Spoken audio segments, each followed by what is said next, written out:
Good morning, everyone. I'm Tom Bracken. I'm the president of the New Jersey State Chamber of Commerce, and I would like to welcome you to the third in a series of 5 webinars that we are hosting with the very strong support of Bank of America as we share a commitment to advancing the principles of diversity and inclusion with them. I'm looking forward to today's discussion, which is highlighted by a very impressive group of moderators and panelists. But before we get started, I want to remind everyone that today's webinar is being recorded and a replay will be made available starting tomorrow. Second, after our panelists complete their discussion, we will have a Q&A, and if you'd like to ask questions, please utilize the chat box. Today's discussion will revolve around the topic of corporate board diversity, a priority upon which we are working in partnership with our colleagues at the African American Chamber of Commerce of New Jersey. Together, we will challenge every corner of the state in the business community to do their part to change the status quo, and today's conversation is part of that process. Included as panelists today are 2 of the State Chamber's board members, John Harmon and Dr. DeForest Soaries, who together with our other panelists will be discussing why board diversity is a business imperative, and they'll provide some tips for those joining us today with an interest in joining a corporate board. Please now allow me to hand the virtual microphone over to another one of our board members, Alberto Garofalo, who's President, Bank of America, New Jersey, who will share a few words about Bank of America's commitment to the issue of diversity and inclusion. Alberto, it's all yours. Good morning, Tom, and thank you so much for the introduction. First of all, look, it's a privilege to serve on the board of the New Jersey State Chamber, and I look forward to working with so many esteemed colleagues across the chamber to continue to meet the needs of businesses across this great state of New Jersey. And it's also an honor to be here with all of you this morning, and I am very, very excited to hear the dialogue on such an important topic. Again, just being part of the Business Case for Diversity webinar series has been simply extraordinary, and just honored and privileged to be part of it. And look, when we approached the chamber about the opportunity to engage and respond to the needs of businesses, we were very deliberate in choosing diversity for all the right reasons. Diversity can help foster innovation and creativity. It gives businesses a competitive edge. It helps them respond to demographic shifts, both for their teammates and for their clients and for their communities. And certainly, it helps attract and retain talent and improve performance. And at Bank of America, we believe diversity makes us stronger. And the value we deliver as a company is only strengthened when we bring these broad perspectives together to meet the needs of our diverse stakeholders. And I think today's topic directly addresses this. Our board is 50% diverse, and our CEO, Brian Moynihan, chairs the Global Diversity and Inclusion Council since its inception. And the commitment starts there. The committees play a critical role in the oversight of our culture, holding management accountable for the highest principles of ethical and professional conduct and commitment to being a great place to work. Now look, history will reflect that 2020 was the year of the pandemic, and certainly part of 2021 as well. And for us, we like to think of it as a year of actions. Actions for our clients, actions for our teammates, and definitely actions for our community. We announced a $1.25 billion 5-year initiative to create opportunities for people and communities of colors in the areas of health and healthcare, jobs and reskilling, support for small businesses, and affordable housing. And we also announced $300 million of that commitment will be directed to 4 key areas that are so important: jobs initiatives, community outreach initiatives, minority depository institutions, minority entrepreneurs, businesses, and funds. And as a matter of fact, yesterday we announced that our community development financial institution loan portfolio surpassed $2 billion. And it includes approximately $100 million in deposits to minority deposit institutions and investments of nearly $36 million of equity in 21 minority deposit institutions as part of our recent commitment of up to $50 million. Now look, these investments build on over 25 years of partnerships through which we remain the largest private investor in community development financial institutions in the U.S., providing capital to more than 250 CDFIs across 50 states and the District of Columbia. Look, we will continue to build on Bank of America's long-standing focus on racial equality and economic opportunity. And we will continue to do and say more. And I just think today's topic in the diversity series is a critical one because, as you can see, having a diverse board not only matters, but it's a catalyst to drive the change we need. And it is a business imperative. So, Tom, just thank you and the Chamber again for the opportunity to partner in these important series.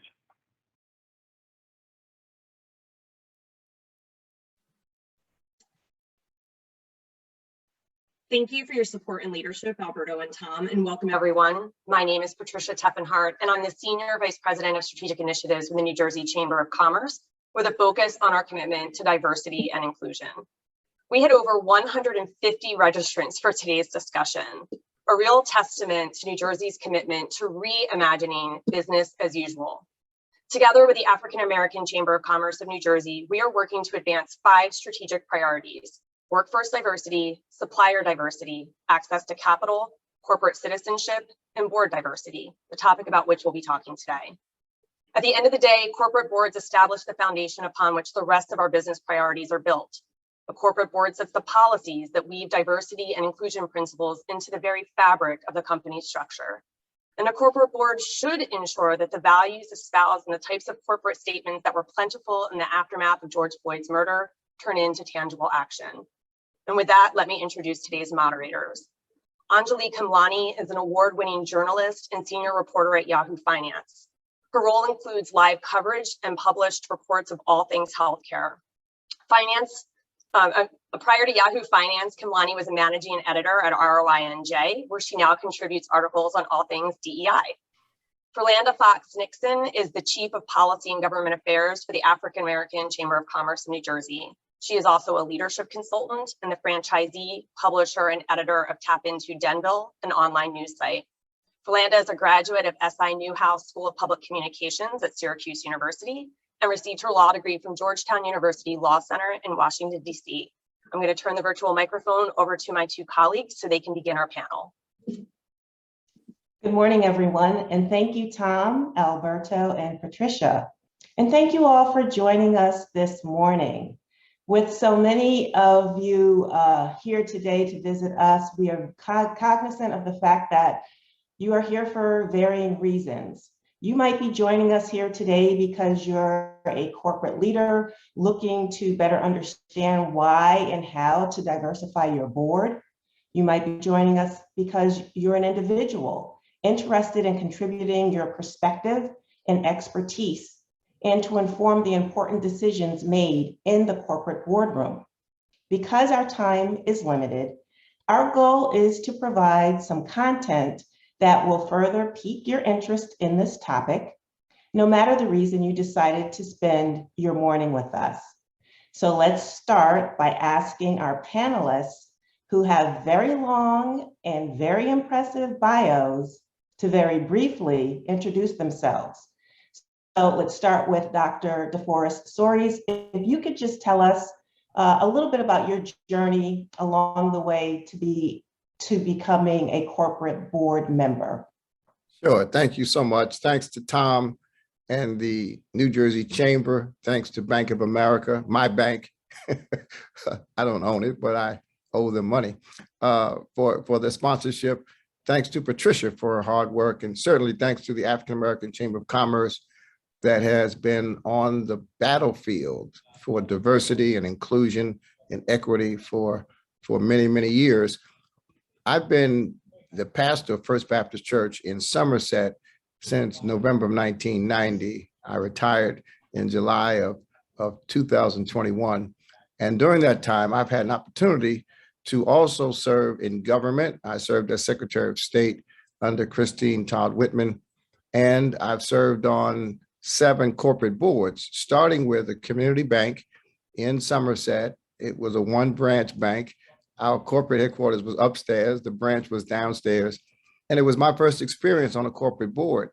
I went there to be an advocate for our neighborhood to have greater access to capital and to banking. And much to my surprise, they gave me a W-2 to fill out because I was going to get paid for my service. I had normally been paying to be on nonprofit boards. This was the first time somebody was going to pay me to come to meetings.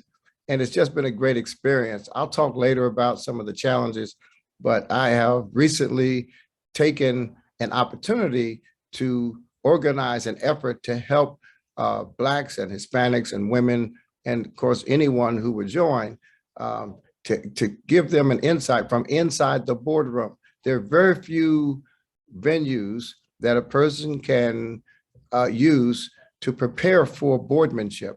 And on the one hand, many corporations are now awakening to the idea that they'd like more diverse boards, but many diverse candidates are awakening to the possibility that they are eminently qualified, but don't know how to go about it.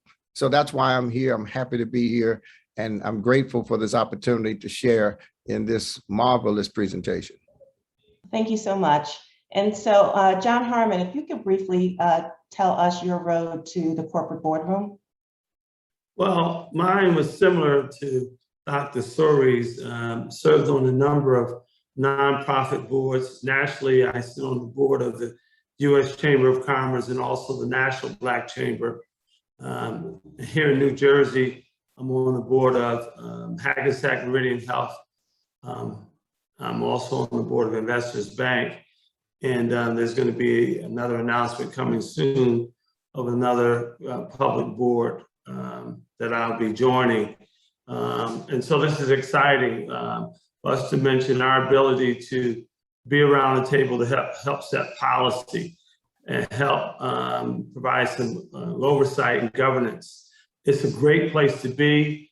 It's a transformational place to be. And I'll say this, you're not placed in these positions to leave who you are at home. You're placed on those boards because of what you represent and who you represent. And I think being a Black man in this current environment, I think it's increasingly important that I remain consistent to who I am and what I represent, and when I'm sitting in the room with my colleagues. Thank you. Thank you so much. Dr. Nicole Simpson, if you wouldn't mind sharing how you got to be invited to sit in a corporate board. Well, good morning, everyone. Thank you so very much for allowing me to participate on today. Truly, it is a privilege to be here. I was fortunate enough to come into relationship with Dr. Soaries in his program and how to become a paid corporate director. And as a certified financial planner and one that has been in the securities industry for over 30 years, it was necessary for me to determine how to take my existing skill set and transfer over not only my business acumen, my educational background, but all of the other value-added things that I brought to the table to be able to serve in a board opportunity. I began by serving on nonprofit boards, as others have indicated, but really trying to get more actively involved in the CFP Board of Standards under their diversity advisory group. And Dr. Soaries' program has helped me to position me for my first board position, which I'm seeking after now. Thank you so much. And certainly, last but not least, Juan Mccoy, if you could share your story. Thank you, Philanda. Good morning, everyone. Juan Mccoy. I would describe myself as an attorney, entrepreneur, and board member.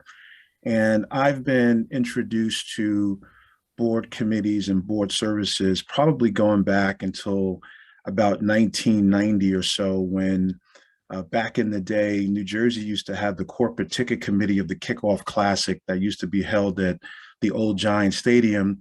And a mentor I had at the time, a guy by the name of Arthur Goldberg, who was a business titan in New Jersey, invited me to take place in this meeting where all the corporate executives were sitting around the table and deciding how they were going to get people to buy tickets to the game.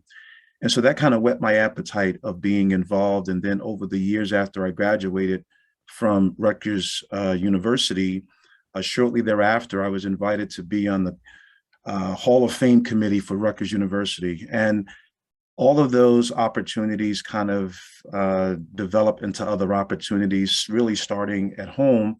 And then when I was a young associate at a law firm in Newark, Sills Cummins, a memo came around one day about a new organization that was starting that was called the New Jersey Community Development Corporation, that was going to be run by a guy named Bob Garachi in Patterson. And because I was from Patterson, I was very interested in serving on this board. And so that was my first real board, going back to 1994. And to this day, that organization has grown, and they have 3 or 4 schools that they operate. They operate a preschool. And so I was happy to be a founding member, of that opportunity. And then I got involved in other regional and national boards. And most recently was appointed to the board of Hackensack Meridian Medical School. I know John is on the big board, so I'm on the board of the medical school. And then also was fortunate enough to get appointed to a board of a publicly traded company, Middlesex Water, that's located right here in New Jersey. And so I would say over the last 25, 30 years, I've been involved in not-for-profit boards, and an opportunity became available. I did take Dr. Soaries' course, and I'll talk a little bit about that later, but it really helped to kind of shift my mindset and prepare me, for board service and to really test my assumptions about what it means to be a board member. So happy to be here and share my insights with you this morning. Wonderful. Again, welcome to each of you. So now let's get started. And we're going to start with you, John. And if you could just tell us, why is board diversity a priority for you and for your partnership with the New Jersey Chamber of Commerce? Thank you for the question, Philanda. Let me start by thanking my co-strategic partner in this endeavor, Tom Bracken, in the New Jersey Chamber of Commerce and Bank of America, for their generosity and their commitment to this endeavor. This is a little larger than just representation on the board. Each pillar that we have articulated as goals in terms of supply diversity, HR recruitment, corporate citizenship, capital investment, are they're equally as important as board representation. Because if you get the right person on the board, that person is going to drive those pillars or that agenda within the context of the mission of the organization that they're a part of. Moreover, as we level set on what are we trying to accomplish here? Black people in New Jersey, if you put this in the context of a balance sheet, we're on the liability side. We have the highest poverty, the highest unemployment, low median income. Our net worth is $5,900 versus $315,000 for whites. Home ownership is probably somewhere between 35 and 37%. Each of those areas have to appreciably increase in order to improve the overall competitiveness of the state. In essence, if we get more people, particularly Black people, in a better place, who've contributed greatly, not only to New Jersey, but this nation, there's not always been a level of equitable reciprocity. And so through this endeavor, we're hoping to change that. We're hoping to get more folks to understand that Black people are relevant. And I would submit to you that the murder of George Floyd was in essence because his life was not valued. He had no value. And there was no consequences for law enforcement. So that's what, for me, board representation by Blacks is important for a host of reasons, but those that I just articulated are all kind of interrelated. Thank you. Thank you so much. And I'm going to move to Dr. Soaries. We heard from Dr. Simpson and from Mr. McCoy mention of your program. So now would be a good time for us to learn a little bit more about your program. And, where did this idea come from? Why did you feel there was a need for this program? Give us the skinny on all of that. Well, I'll summarize it simply by painting a picture. If Rosa Parks had been on the board of the bus company in Montgomery, Alabama, the bus boycott would have lasted about 2 days because she could have been in the room and, as John describes it, at the table, being able to influence policy. Instead, it took over a 1-year boycott to convince the bus company that it was in their best interest and in the interest of the community to let Blacks ride on the bus wherever they wanted to. And ever since serving on my first corporate board, I realized that I had a unique voice a unique role in the boardroom, but that there was no preparation. I had no one to talk to mentor me. I didn't know the culture of the board. I didn't understand committee structure. I didn't really know what my responsibilities were. There was no orientation. There was no textbook. And every corporation that I've been on, including the 3 I'm on now, I'm on 2 public companies. I'm on the board of a bank in New York, and every board's different. And so I decided to take the generic principles and the common practices and put them into a process, because so many people have asked me, how did you get on the bank board? How did you get on the real estate board? How did you help start a public company? And I have found that to be very rewarding.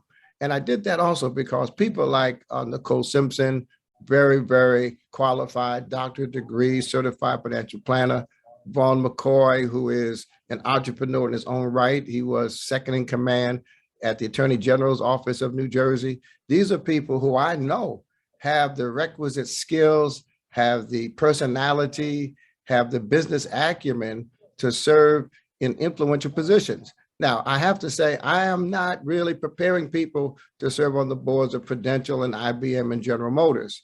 You generally don't start at that level, but you start where John is on Investors Bank board. That's a regional bank.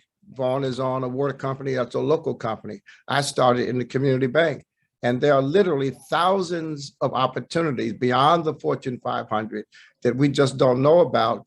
And by the way, 85% of boards that invite new directors get those referrals from people on the board. These search firms and headhunters that will market their services aren't really as effective as personal relationships. And one of the things we teach people in our program is how to talk to people that you already know and get their assistance and support and guidance and advice on becoming a corporate director.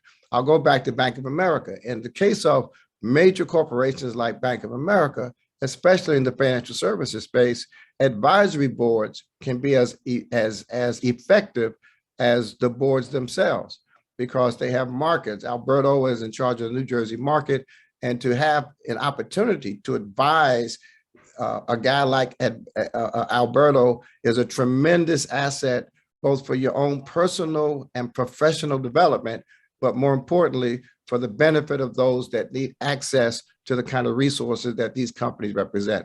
And so we've put, in the post-civil rights era, we put almost all of our eggs as a Black community in the political basket. And I'm not against politics. I was appointed by a politician, but after we've elected all of our city councils and county commissioners and state assembly people, we now, I believe, have the last battleground, the last glass ceiling, the last closed door, and that is the corporate boardroom. If we can be as effective in placing people on corporate boards as we have been injecting people into politics, we can transform the quality of life for our communities and for the country. Dr. Soaries, I'm so glad you touched on that, because I want to follow up on that. And this might actually blow up the whole conversation that we're about to have on focusing on boards. But the idea that it seems like everyone whose story we've heard really depends on the hustle, and it relies on that person's individual goals and their own initiative to get to this point. Meanwhile, on the other hand, there's some people who just enjoy the comfort of a network of that privilege. So I wonder, do you touch on that through your training, through your process? Is there a discussion about how to maybe break down those barriers that do in fact result in the boards being the way that they are? Well, it's interpersonal. I mean, it's relationships, and it's relationships of relationships. You know, we those of us that kind of came up the way we came up have this image of the golf course. I'm taking some golf lessons this week, and when you haven't been on the golf course, the mythology around the golf course is that deals are made on the golf course. Well, I've been on the golf course a couple of times, which is why I'm taking lessons, because they won't let me come back. But what I've learned about the golf course is not so much deals. In fact, real golfers don't want to talk business on the golf course. They talk golf, but they form relationships on the golf course. And it's the formation of relationships. I'm on a board now of a company that's merging with another company. And the first meeting we're going to have is not going to be a business meeting. The first meeting we're going to have is going to be a dinner just to get to know each other. And the key question that we ask on nominations and governance committees inside the boardroom, when a candidate comes before us, they've got great resumes, they've got great experience, but the core question is, can we work together? So it's relationships, it's collegiality, it's the esprit de corps of these small groups of people that are making multi-billion-dollar decisions on a regular basis. And so what we try to do, and what I do in my program, is I challenge people to think of the names of people that they know who are either on corporate boards or who know people that are on corporate boards or can give us advice about being on corporate boards. And when you begin looking at people that way, you often realize that you know people that you didn't realize you knew. One of my participants is very close to a former president of the United States. And it never occurred to her that he was a good person to help her contact people about being on a corporate board. And so I think it's, to Vaughn's point, it's a distilling of thoughts. It's the creation of focus. It doesn't just happen. You have to be intentional. You can't be in people's faces. You can't be obnoxious about it. But most people who are active in the community, most people who are busy doing their own businesses, most people that are involved in nonprofit corporations know more people than they realize they know. And what my program does, it allows us in the first instance to hear each other's stories and give each other suggestions on our successes and how they can inform other people's successes. Absolutely. I wish you'd brought us a video of your swing. I'm sure we all would have appreciated that. Oh, for next time. All right. Patricia has all of my content. And so Patricia will make sure you get anything you need. I'll be sure to follow up on that. I want to open this discussion up also, of course, to Dr. Simpson and Vaughn. I want to talk about the process of getting to where you are and going through, the training. Dr. Simpson, to ask you specifically, what is something that you maybe learned while going through the training process and understanding what was necessary to be on a board that you didn't even think about would be necessary? I think the most important thing that I learned was really the transference of my skill set to what a corporate board would require. As an entrepreneur with, and having my own business, I never thought of myself in the corporate board setting. I knew that I had something to contribute. My primary responsibility in life or purpose is to advocate for economic justice. But how does that language transfer? I mean, some people will transfer it from a corporate management perspective and how you would, ensure that you can engage with people in the C-suite, but that's not what they're looking for. So what is that board language?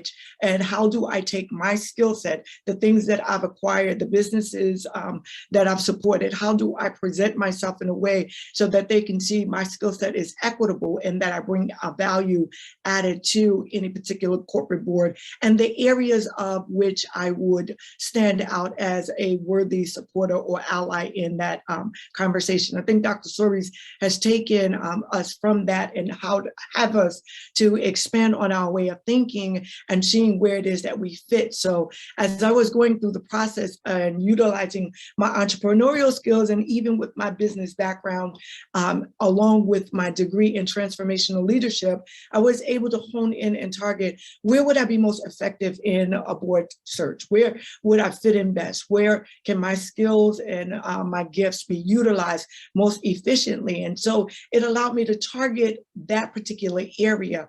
Had I not gone through the process with Dr. Soaries, I'm not really sure if I would have had the language necessary in order to allow other people to see that I am indeed not only a valuable candidate for a board, but also one that brings so much more to the table, because I do understand, what happens in, the entrepreneurial world, what happens in corporate America, and now what I am able to do as a leader on a corporate board to help establish that set policy. That was probably the biggest thing that I was able. And I want to also say, he also taught not to limit yourself. Like sometimes we minimize the skill set that we have that may not be determined or deemed valuable in a corporate setting, but it is invaluable as an entrepreneur. So how do you, really create something from nothing, or, how you engage with people? Those are skills that people acquire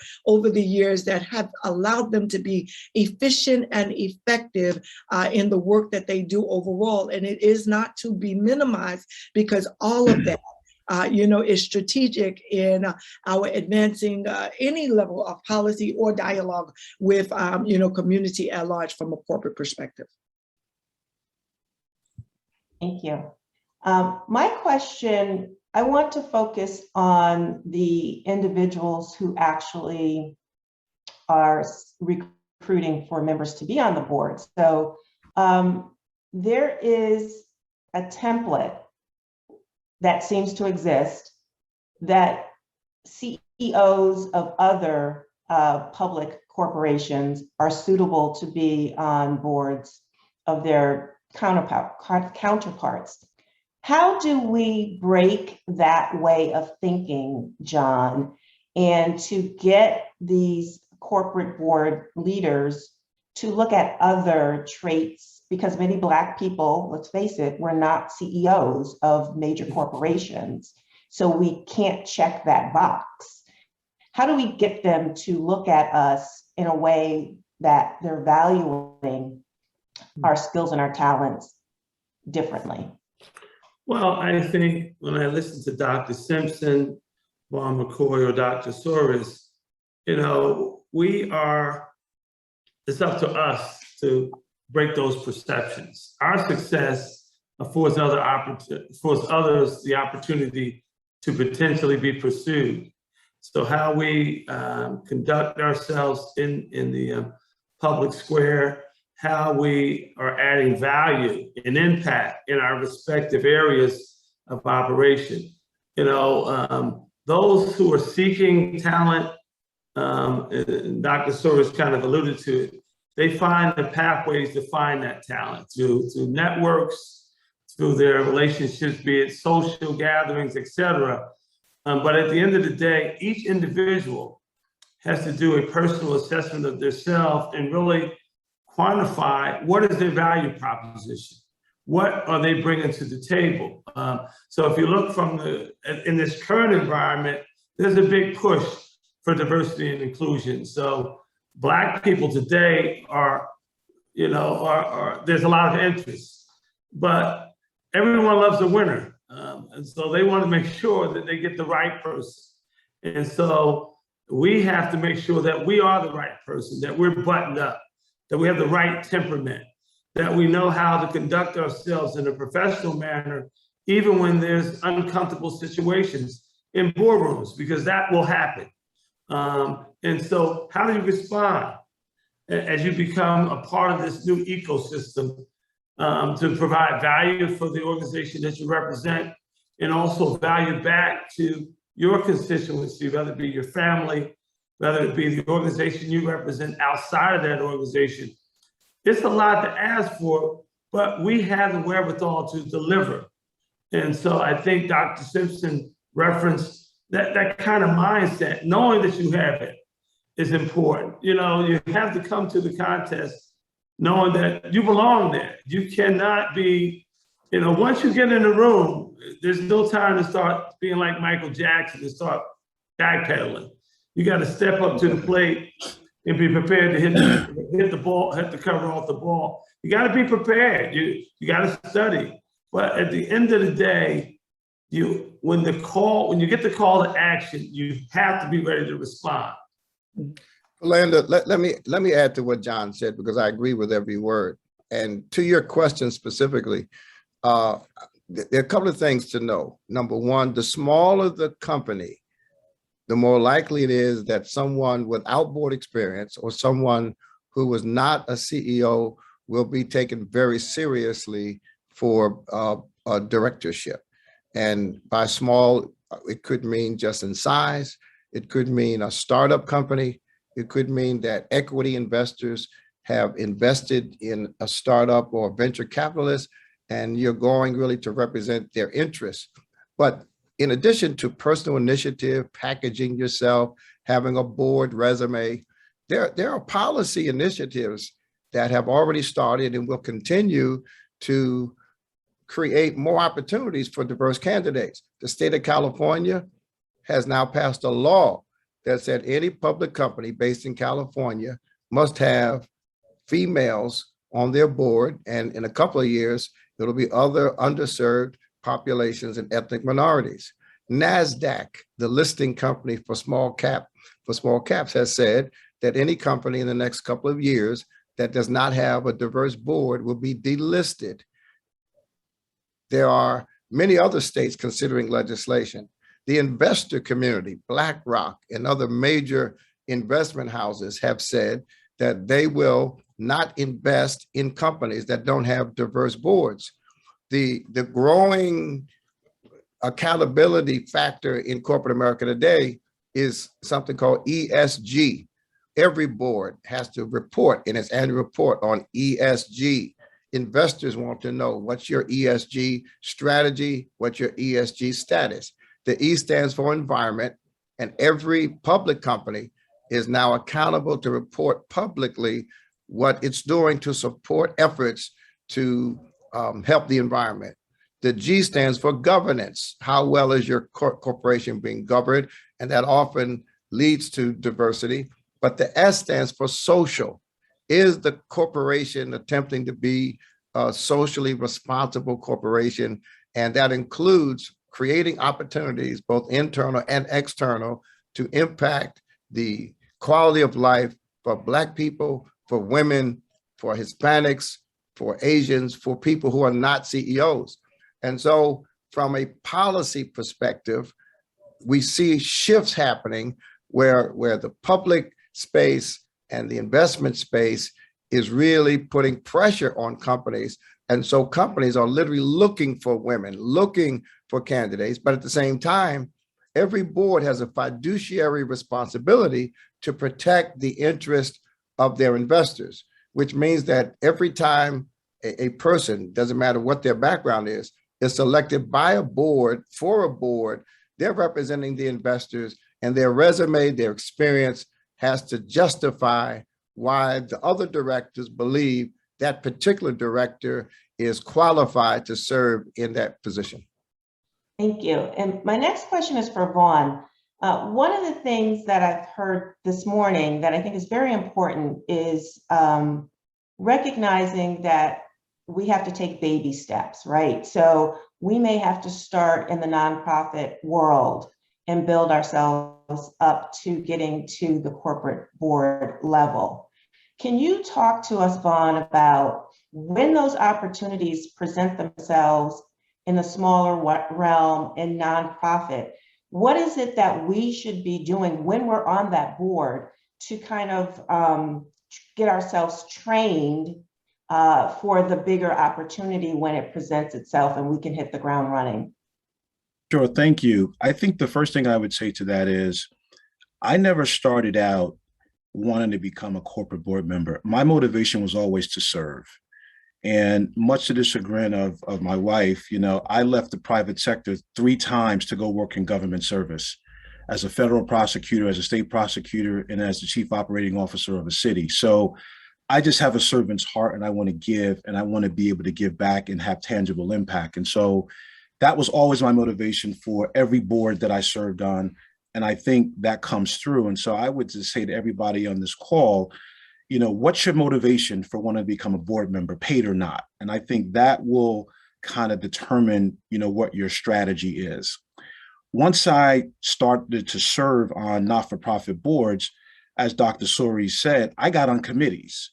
So whether it was the governance committee where I learned about governance, whether it was a nominating committee where I learned about the nomination process, the audit committee, whatever committee I could get on, I got on, and I learned how to be a good committee member, a committee chair, until eventually I was the chair of the entire board. And so you're right, there is a progression to this that I don't think you can skip. I think you have to kind of go through the process of a not-for-profit board member to become ready to become a paid board member, where the issues in the not-for-profit sector and the for-profit sector are the same. So it's not like you magically turn on the switch and that you're a board member in a publicly traded company. We deal with some of the same governance issues. We deal with some of the same employment issues. We deal with some of the same financial issues. There's a different reporting structure, obviously, because you're a publicly traded company, but some of the same issues that you deal in the not-for-profit, you deal with the for-profit. And so I think there is an opportunity, as Nicole said, to kind of transfer those skills. And whatever company that you're working for, they're always not-for-profits looking for board people. I don't care where you go. They're always not-for-profits looking for board people. So pick a passion, pick a project, pick an area, and find an opportunity to serve on a not-for-profit board. And just to wrap up, I want to talk about the 3 reasons why I think I took Dr. Soaries' course. Number 1 was I wanted to test my own assumptions about what it meant to be a board member and what I learned up until that point. To number 2, identify what gaps did I have that he probably brought out through his experience on 7 publicly traded companies and their boards. And then number 3, I wanted to gain insight from somebody I've known ever since I was a teenager and watched his progression, from a young evangelist when I first met him. We were both teenagers. We were teenagers together. Yeah, okay. But he was a young evangelist who did a crusade in Patterson, and I was a student at Eastside High School, and to watch his progression, throughout, the last 35, 40 years, I wanted to see what he learned. And so I took the course, and I'm glad I did. And it really helped me to kind of gain some insights and be a little bit more introspective, and then be very intentional about how do I package Juan Mccoy and all of his experiences and put it in a way so that it could create a value proposition for somebody to add value to the organization. And kind of that's what I kind of got out of the whole experience. And Philanda, just to briefly describe the experience, what I did was I created an experience that includes 15 pre-recorded modules. They're videos and I took everything I know and divided it into 15 parts. And I present that from a boardroom of our bank in New York. We also have monthly sessions that are live, interactions. So if anyone has a question about any content in the modules, we do live Q&A. And the modules include homework, they include self-assessments, and it can get rather intense. And at our monthly sessions, I try to bring in an experienced corporate director, because one of the things that happens is when people meet other people who are corporate directors, first of all, it demystifies this whole idea, because you're meeting someone in the flesh who is just like you and has the same background as you, except they have experience. And then they get a chance to ask that person questions. So my perspective and my experience is not the only exposure they get from the program. Now, I have to confess, it does cost money. It costs less than most programs like it, but I did that because I wanted to make sure people made an investment. One of the principles of the program is that you have to invest. You have to invest time. You have to invest effort. You have to join things. I belong to the National Association of Corporate Directors, and it was the most expensive membership I've ever seen in my life. It's more expensive than church, but it's where I meet other corporate directors and I'm exposed to the world. So you have to understand, this is not, as John said, this is not just a position or an appointment. You're really entering into a world, and you've got to live in that world. You've got to bring value to the world and extract value from that world. Thank you for that, Dr. Soaries. Vaughn, you said something really important, and I'm going to pivot and ask John about this, but you mentioned the idea that people who are on these boards and who are dealing with some of these issues are the same as maybe someone who has a business or is in that environment. So John, I want to ask you, from the interest that you've seen in the recent past from companies looking to fill their boards, it seems like the conversation is still framed as other. You're still looking for others to come join rather than just human beings who may have different experiences in life. Do you see a pathway for us to get out of that frame of mind? Well, I think it starts with acknowledgement of where we are and where we're trying to go. And more conversations like this today will I guess, pique the consciousness and also bring down some of the things that are running through people's mind about can they do as well as others do in a certain setting. So I think it's incumbent upon us, particularly Black people, to get more in the economic ecosystem. Dr. Soaries referenced, sometimes we get so enamored about politicians and selfies and just want to hang on to their every word. But at the end of the day, being in the private sector and talking about the economics and the reciprocity, that's what's going to transform people's lives. Yes, in partnership with those who make policy and getting them to understand that policy also, I think Dr. Soaries talked about in California, even in New York with the minority and women-owned goals. That's bringing more people into a more better place economically. And I think that's where we're falling short as Black people. We're still highly emotional folks, very educated, very talented, but we're minoring in the major and majoring in the minor. And how we pivot could make a very big difference in how we coexist in society. Just want to point out some statistics as it relates to post-George Floyd and the impact. About 83% of board representation of white people. Post-George Floyd, about 32% of the new appointments have been Black. And so that's significant because folks are responding to a call. Dr. Soaries took us way back to Rosa Parks. Black people at that time put down a marker and saying, we're not going to go along to get along and be disrespected. We are contributing to this economy, and there should be some reciprocity. And so similarly, you talked about policy and white people should be on boards. The need now to get a different perspective from a cultural, I think that also translates into stockholder value. So being able to tap into the $1.4 trillion of Black spend, and then multiply that exponentially over time.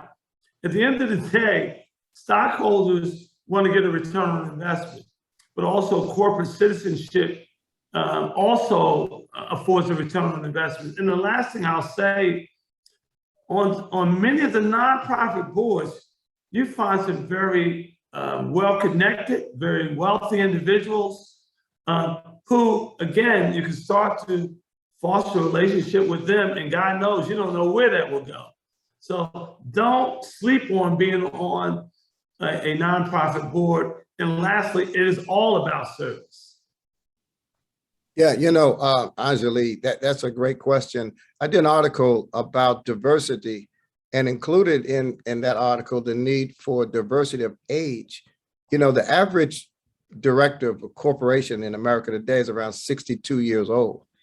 And almost every 62-year-old I know needed a child to help them program their VCR.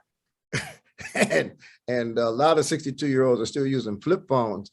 I mean, just the emergence of technology requires that every 62-year-old needs a 25-year-old close by. And I think, to your point, diversity, once it becomes mainstream and once it's normal to have different kinds of people, will have to be defined beyond race and gender. there are so many different types of diversity. Black people from New Jersey are different than Black people from Colorado, so geographical diversity, family diversity, there are all kinds of diversity issues. LGBT, is a growing recognition in our nation that the family models are changing. And so I just think the pathway to holistic diversity starts with Black people. And I say that, not to be just hyper ethnocentric, but the reality is Black people have the most difficult history to overcome. But what we've also learned is that when you see the methodology of becoming inclusive for Black people, that methodology is transferable to women and to Hispanics and to Asians. That's why so many different groups were able to benefit from the civil rights movement. The civil rights movement was aimed at ending discrimination against Black people, but it opened up opportunities, it leveled the playing field, it created a more just and fair society for all groups that were underserved and left out. I'm so glad you brought that up, because I was going to say, and you said it for me, every other minority group has benefited from the work and the history and the experiences of the Black community, and has utilized, some of the organizations as well to fight for social justice in their own groups. And so what we saw also from the civil rights movement is we also saw policies and laws of the land laid so to your point earlier with California and what is happening at the NASDAQ, do you see room for that in New Jersey, for lobbying for policies to come in play in New Jersey? I see John crossing himself there, so I'm going to assume that's a yes. Well, New Jersey has been high on policy and low on practice historically. New Jersey's got great policy. We've got all kinds of laws and regulations. What New Jersey needs is leadership. And that's why I appreciate Tom Bracken. I've known Tom now, oh Lord, at least 30, 35 years. And what Tom has done, partnering with John at the chamber, is exemplary. We have never had this kind of leadership, not just on diversity, but for the benefit of the state. We have never had a chamber, and I know previous chamber leaders, and I'm not disparaging any of them, but Tom Bracken on the issue of diversity, on the issue of opportunity, on the issue of inclusiveness, has put together, first of all, a board that is probably the most diverse board we've ever had, and put together an initiative that's the most explicit. And when corporate New Jersey speaks, all of New Jersey listens. And I'm telling you that the future of this issue lies in the hands, not of the political sector, but the private sector. And that's why John and the African-American Chamber years ago prioritized developing relationships and sometimes challenging the private sector, because New Jersey is hyper politicized. But we got all these little towns. Every little town has a mayor and a school board, and everybody is an official over something. And it's so hyper politicized, it's almost as if politics is our only industry, when in fact we have telecommunications, we have pharmaceuticals, we have research. And what John has done is John has led Black New Jersey to understand that if all of our focus is on politics, then we're not talking to the real decision makers, and we're not talking to the people with the real resources. Everybody can't work for the Board of Education. We're not talking to people with the jobs. And so, Black people are overrepresented in working in public jobs, when in fact it's the private sector that has to be vibrant to make a state affordable, to make a state vibrant, and to make a state celebrate real diversity. And that's why I'm here this morning. I'm in Nashville, doing some business. I've got a board meeting in Philadelphia that I've got to get on quickly, but this was a priority because New Jersey today is at the crossroads. It's at the crossroads in terms of taxes. It's at the crossroads in terms of race. We're at the crossroads. And I believe the New Jersey Chamber of Commerce is the primary entity partnering with the African-American Chamber of Commerce to really take New Jersey to the next economic level where everybody benefits from our prosperity. I want to chime in and thank you all for your contributions to this conversation. A huge round of applause to Philanda and Anjalee for so expertly moderating this discussion. Thank you to John, Dr. Simpson, Vaughn, and Dr. Soaries for being here and contributing your thought leadership to this conversation.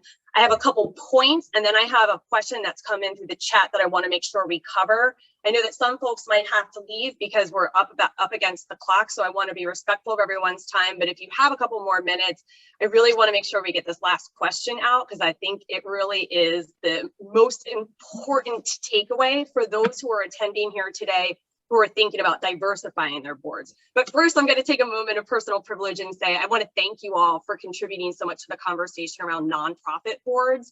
As a professional who spent her entire career in the nonprofit community and spent 7 years working as a CEO of a statewide nonprofit, it has become very apparent how much board preparedness and board diversity is a business imperative for our sector as well. And when we talk about board diversity and we think about the very important work nonprofits do to uphold the social fabrics in our communities, it's so important that as we consider our journey around board leadership, that we think about ways to bring our talents and perspectives to those nonprofit organizations that are doing the work to keep our communities whole and to address systemic egregious injustices. Right. So I also want to say, I know, Vaughn, you spoke about this many times, Dr. Soaries, you talk about this in your sessions, and it's actually even coming up in the chat. When we talk about networks, we really need to think creatively about how are we in leadership roles expanding our networks, right? So if you're not invited to the golf course, then you're not making those connections and those relationships on the golf course. And I want to salute John and Tom from both of our chambers for the work that they've put into organizing the diversity receptions that we've had over the last couple of months. One of the things that I think is really critical that we've noticed is that there are a lot of folks on the same page, but we need to get people in the same room.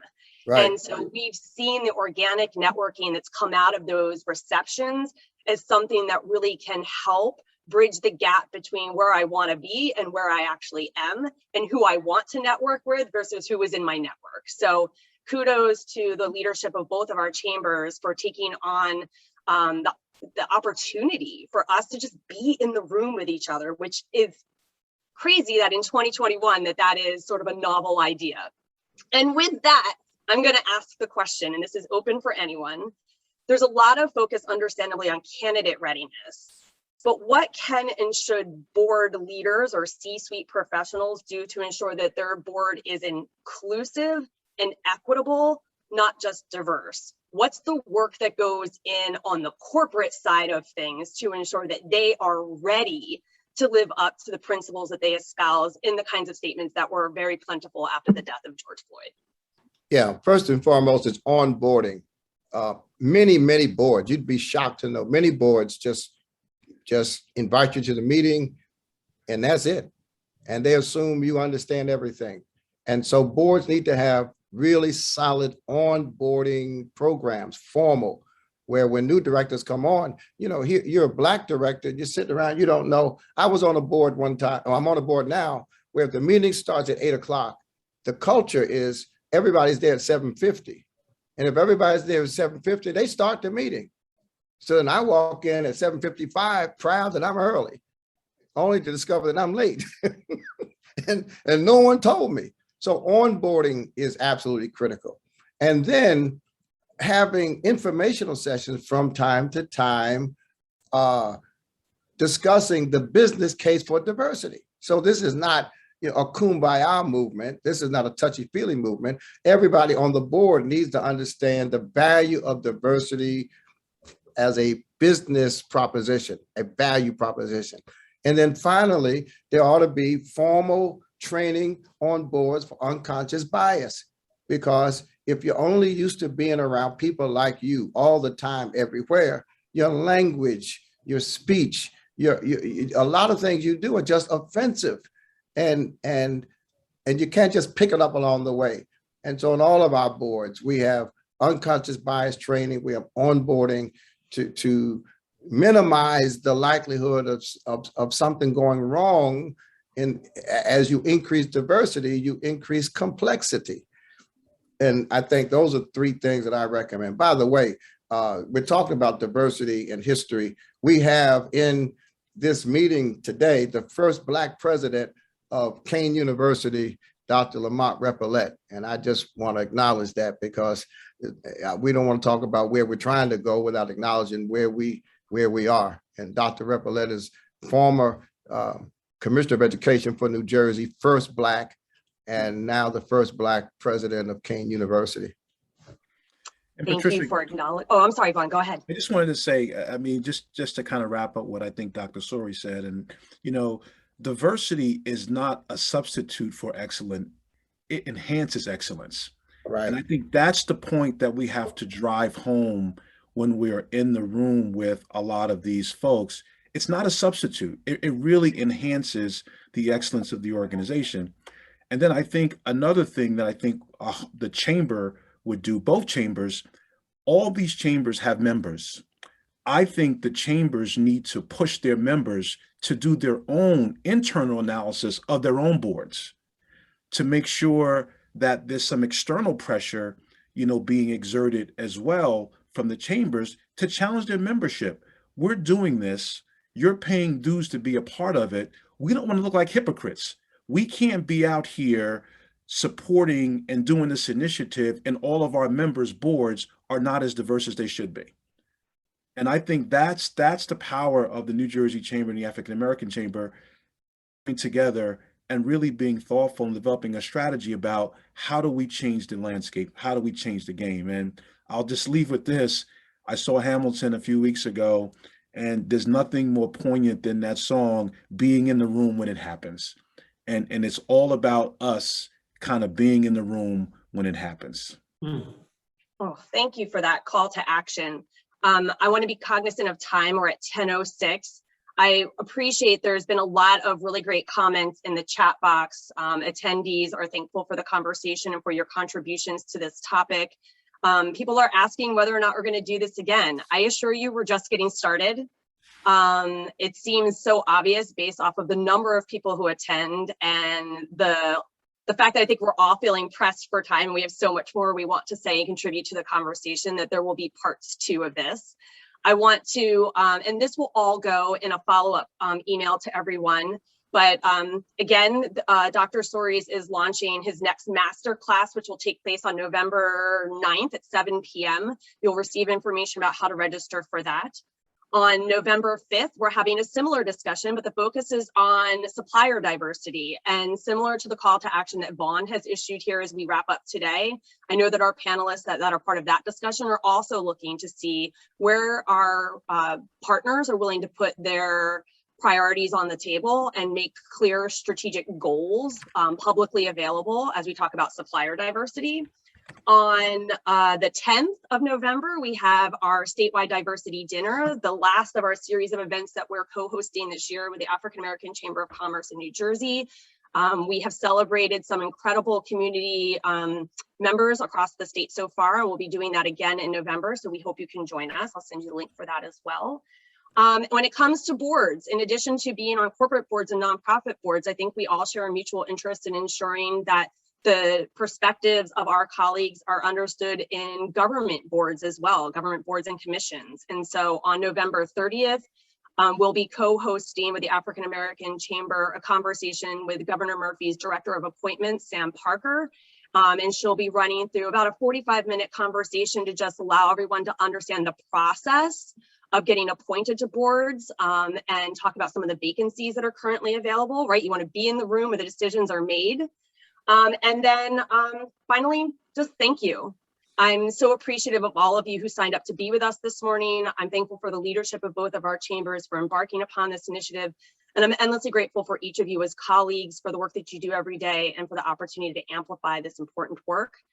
Thank you for our attendees for hanging on for an extra couple of minutes. Thank you to Rick, my colleague, who's holding down the tech end of everything.